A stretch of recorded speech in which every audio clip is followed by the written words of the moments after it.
نبی کریم صلی اللہ علیہ وآلہ وسلم نے ارشاد فرمایا، جس نے اپنے کسی مسلمان بھائی کی پریشانی کو دور کیا، اس کی مصیبت کے وقت میں اس کے کام آیا، فرمایا اللہ قیامت کے دن اسے اپنے عرش کا ٹھنڈا سایہ عطا فرمائے گا۔ اللہ کے نبی صلی اللہ علیہ وآلہ وسلم نے ارشاد فرمایا، جب کوئی بندہ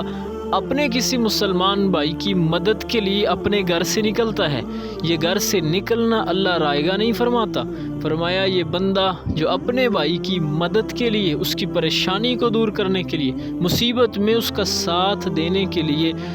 گھر سے نکلا، اللہ ہر قدم کے بدلے میں 70 نیکیاں عطا فرماتا ہے، 70 گناہوں کو معاف فرماتا ہے۔ اور فرمایا اگر اسی راستے میں